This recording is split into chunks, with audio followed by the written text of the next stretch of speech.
আচ্ছা রবি, তুমি যে কবি কাজী নজরুল ইসলামের বিদ্রোহী কবিতা নিয়ে রিসার্চ করছিলে, এই ব্যাপারে তুমি কি পেলে আসলে? আসলে এই কবিতাটি নিয়ে আমি বিগত বেশ কয়েক মাস ধরে ভাবছি। যে ভাবনাটা আমার প্রথম জীবনে ছিল না, যে কবির মাথায় এরকম এরকম একটা জ্বলন্ত কবিতা তার মাথায় কিভাবে আসলো, বা এই যে ভাষাগত যে ব্যাপার এইগুলো তিনি কিভাবে চিন্তা করলেন, কি দেখে তার মনে হলো, বা এই এই কবিতা আমাদের কি ধরনের বার্তা দেয়, মানে আমরা এটাকে কিভাবে রিসিভ করব, এরকম নানান বিষয় নিয়ে আসলে আমি বেশ কিছুদিন ধরে ভাবছিলাম। প্রথম আমার মনে হয়েছিল যে তিনি এই কবিতাটা লেখার সময়, মানে মানুষ তো জ্ঞান অর্জন করে পঞ্চ ইন্দ্রিয়ের মাধ্যমে, আমাদের চোখ, কান, আমাদের যে গায়ের চামড়া, এর মাধ্যমে তো আমরা প্রকৃতিকে অনুভব করি বা জ্ঞান অর্জন করি।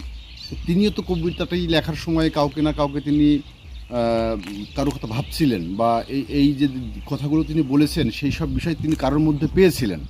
তো সেই কার মধ্যে তিনি পেয়েছিলেন এটা তো তিনি চিন্তা করেছেন। তো আমি প্রথমে ভাবছিলাম যে তিনি হয়তো হিটলারকে কল্পনা করে এই কবিতাটি লিখেছেন, কিন্তু আমি যখন জানতে পারলাম পরবর্তীতে যে এই কবিতাটি 1921 সালে লেখা, আর হিটলারের তো পতন হয়েছে 45 সালে দ্বিতীয় বিশ্বযুদ্ধের শেষে, সেহেতু মেলছে না।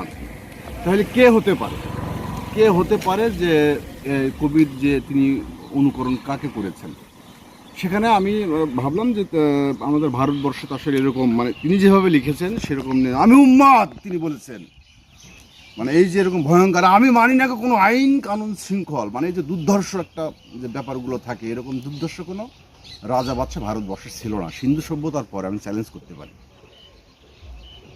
তৈমুরলং এখানে অ্যাটাক করছিল, দিল্লি অ্যাটাক করে দখল করে সে চলে গেছিলো, এবং সে অনেক হত্যাযজ্ঞ করছিল, কিন্তু তার ভিতরেও কিছু ন্যায়পরায়ণ ব্যাপার ছিল তৈমুরলংয়ের ভিতরে। কিন্তু একমাত্র চেঙ্গিস খান এরকম তার কাটা শাসক ছিলেন, তিনি শিশু পাড়ি হত্যা করতেন, গর্ভবতী মহিলাকে হত্যা করতেন, এবং চেঙ্গিস খানের কথা কিন্তু তিনি এই কবিতায় তিনি উল্লেখ করেছেন। আর বাংলাদেশে তো, ভারতবর্ষে এরকম বীর থাকার তো প্রশ্নই আসে না। আর বীর বলতে আসলে আমরা কি বুঝি, মানে মানুষ হত্যাকারী। আলেকজান্ডার, সে লাখ লাখ মানুষকে হত্যা করে সে বীর উপাধি নিয়ে এই পৃথিবীতে একটা সম্মানজনক জায়গায় আছে, অথচ সে কিন্তু একজন হত্যাকারী। তাহলে বলবীর এইটাকে যদি একজন রিসিভ করে কেউ আমাদের বাংলাদেশে, বা ঝিনাদার একটা লোক এটা রিসিভ করলো বলবীর, সে নিজেকে বীর কল্পনা করলো, করে দেখা যাচ্ছে সে একজনের পর রাগ হয়েছে 26 টুকরো করে ফেললো। এরকম একটা ঘটনা ঘটেছে না ঢাকায়, এক ব্যক্তিকে 26 টুকরো করা হয়েছে।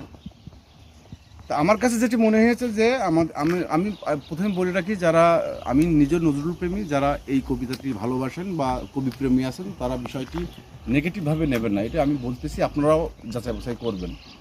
মানে কবি এই, মানে নজরুল ইসলাম এই কবিতাটি লিখেছিলেন মদ খেয়ে, মদ্যপ অবস্থায়, যাকে আরও একটু যদি আমি খোলামেলা ভাষায় বলতে হয়তো শুনতে খারাপ লাগে, যে মাল খেয়ে তিনি কবিতাটি লিখেছিলেন।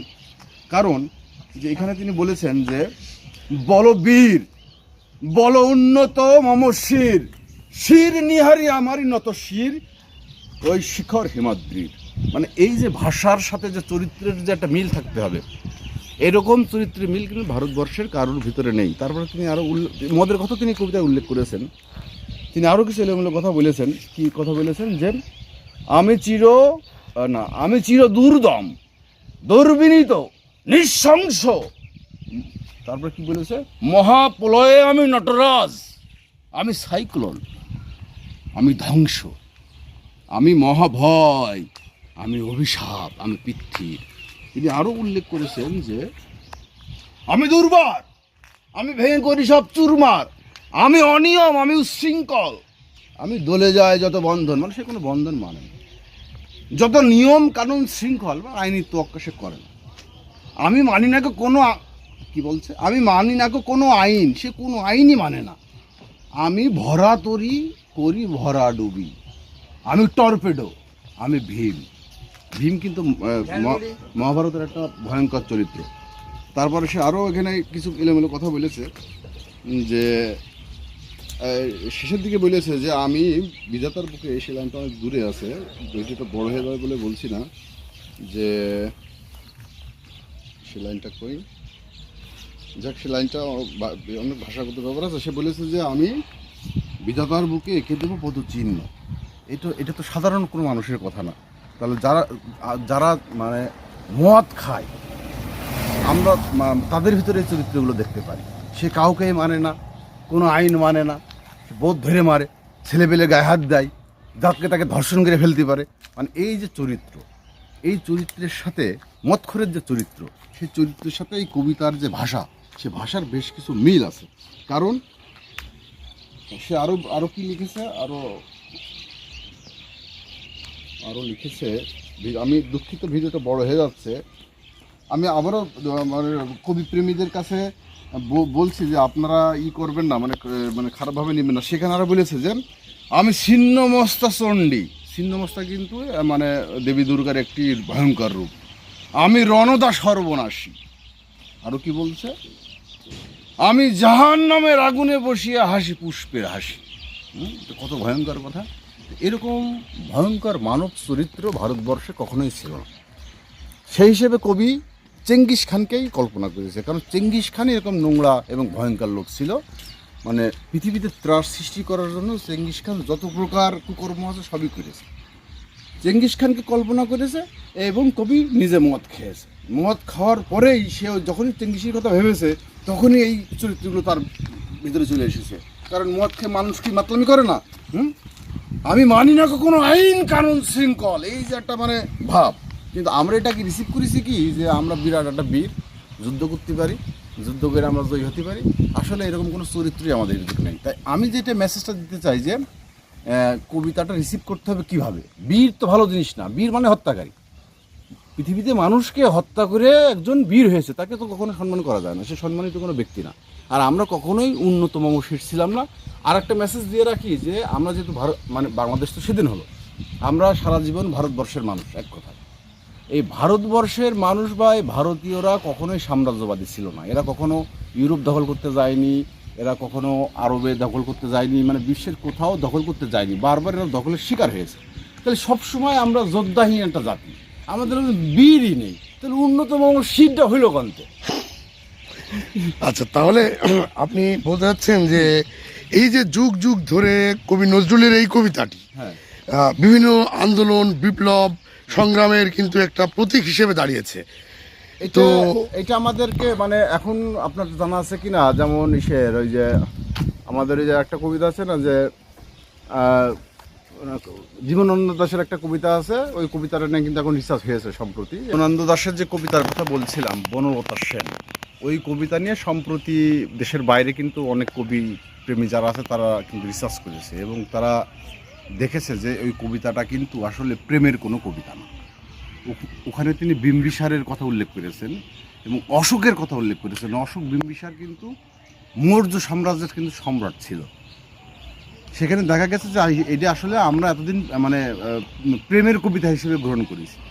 তা এই কবিতাটাও আসলে মানে ভুল ভাষা দিয়ে ভুল আবেগ প্রয়োগ করি। হ্যাঁ, আমরা দেখা যাচ্ছে একটা অন্য একটা বিষয় নিয়ে সেটা প্রেমের আবেগ এরকম করে চিন্তা করে বলেছে, কিন্তু এটা আমরা আরেকভাবে রিসিভ করেছি। তা এখানে হয়তো আমার কাছে মনে হচ্ছে যে নেগেটিভভাবেই বলেছে এই বিদ্রোহী কবিতাটা, যে এই বীরত্ব আসলে ভালো নয়, এতে পৃথিবীর কোনো মঙ্গল আসবে না। আমি বীর হব, কি জন্য হবো? মানুষ হত্যা ছাড়া তো বীর হওয়া যাবে না। বীরের তো আর কোনো ই নেই মানে। কিন্তু বীর তো তার রাষ্ট্র রক্ষার জন্য সে হতে পারে, মানুষ হত্যা করতে পারে, সেটা যে কোনো কারণেই হোক, কিন্তু আলটিমেটলি মানুষ হত্যা করাই লাগে। রাষ্ট্র তো কখনো মানুষকে হত্যা করতে পারে না, ধর্মীয় অনুমতিও নেই। ধর্ম মানুষকে হত্যা করা সমর্থন করে না, মানে পৃথিবীর কোনো জায়গায় মানুষকে হত্যা করা সমর্থন করা হয় না। এখন আমরা যদি সেটা রাষ্ট্র রক্ষার নামে কাউকে হত্যা করি, সেটা অবশ্যই খুন হয়ে যায় এবং সেটা কি আল্লাহদের নির্দেশ। আল্লাহ বলেছে একজন মানুষকে হত্যা করা মানে সমগ্র জাতিকে হত্যা করা। সেটা তো হয়ে গেল যে রাষ্ট্রের নামে আমি কাউকে হত্যা করে ফেললাম, সেটা দুনিয়ায় হয়তো আমার কিছু হইল না, কিন্তু আল্লাহর কাছে তো এটা অন্যায়। এই জন্য মানুষকে হত্যা করে বীর হওয়ার কোনো সুযোগ নেই। বীর একটি খারাপ খেতাব হিসেবে পরিচিত হয়। তাহলে ফাইনালি কবি নজরুল ইসলাম সাহেব উনি কি মেসেজ এই কবিতা দিয়ে আমার কাছে মনে হয়েছে যে ইনি এই বিষয়টা মানে একটা নেগেটিভ ব্যক্তিকে নেগেটিভভাবেই তুলে ধরেছেন, এবং এটা যারা তিনি কোনো মেসেজ দিতে ভালো চান না। না। আচ্ছা, এগুলো ভালো না, এই যে এইগুলো ভালো না, কারণ এখানে তো শুধু উন্মাদনার কথা রয়েছে এবং এগুলো ভালো না। তিনি এটাই বোঝাতে চাচ্ছেন, বিশৃঙ্খলার কথা রয়েছে, এটা বোঝাতে চাচ্ছেন। মতামত থাকতে পারে, এটা আমার মনে হচ্ছে যে তিনি ভালো কিছু মানে মানুষকে বলেছে এসব থেকে বিরত থাকেন, কিন্তু মানুষ এটিকে মানে আরো এর সাথে যুক্ত হওয়ার হতে বলেছে মনে করি। আচ্ছা, এখন আপনি যে ব্যাখ্যা দিলেন, এই ব্যাখ্যা শুনে কিছু নব্য কবি প্রেমিক আছে যারা কোনো বিষয় নিয়ে ডিপলি চিন্তা না করে, তারা আপনাকে ভুল বুঝতে পারে যে আপনি কবিকে মূল মদখোর বললেন। সেক্ষেত্রে আপনার কি বলা?